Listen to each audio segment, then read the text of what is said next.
Audimutité, dysphasie, trouble primaire du langage, plusieurs termes ont été utilisés pour décrire une même problématique que nous appelons désormais trouble développemental du langage.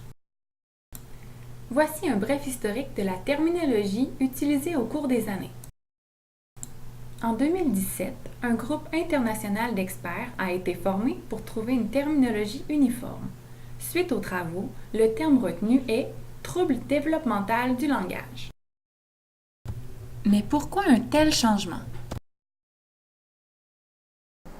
L'objectif premier des experts était de s'entendre sur un langage commun et uniforme entre les chercheurs, les orthophonistes et tous les autres intervenants, et ce, à travers le monde.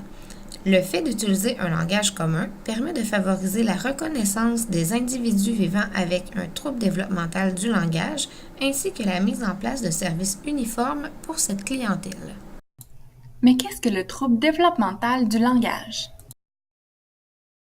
Le trouble développemental du langage est une atteinte neurologique qui est présente dès la naissance et qui persistera tout au long de la vie. Ce qui veut dire que la personne aura des difficultés langagières toute sa vie, même si la sévérité des atteintes peut varier.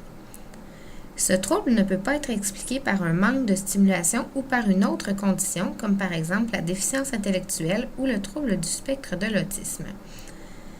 Le trouble développemental du langage peut donc toucher des enfants de tous les milieux socio-économiques.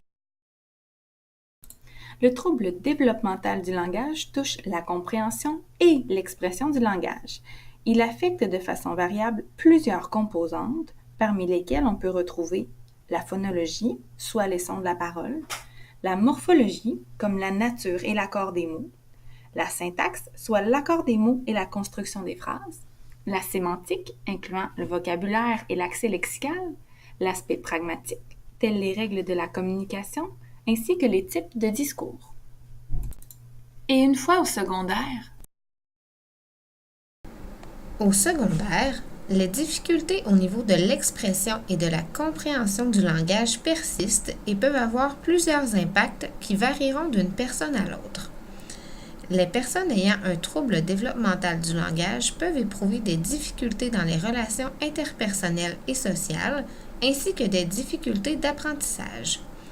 Elles peuvent aussi faire preuve de moins d'autonomie et avoir plus de difficultés à réaliser des activités de la vie quotidienne, telles que cuisiner ou faire ses achats. Éventuellement, elles pourraient aussi avoir des emplois moins stables et un statut socio-économique plus faible. Selon l'Ordre des orthophonistes et audiologistes du Québec, le trouble développemental du langage est présent chez 9,4% des enfants québécois de 5 ans. C'est donc dire qu'environ un enfant sur 10 du préscolaire en est touché. Il serait également plus présent chez les garçons que chez les filles, soit environ 2 fois plus de garçons touchés que de filles. Donc, en résumé, on utilise maintenant le terme trouble développemental du langage plutôt que d'utiliser d'autres termes comme dysphasie, trouble primaire et audimutité. Il s'agit d'un trouble qui touche des enfants de tous les milieux socio-économiques et dont les impacts fonctionnels sont variés. Ce trouble est persistant et est présent tout au long de la vie, soit de la naissance à la vie adulte. N'oubliez pas de consulter l'orthophoniste de l'école si vous avez d'autres questions.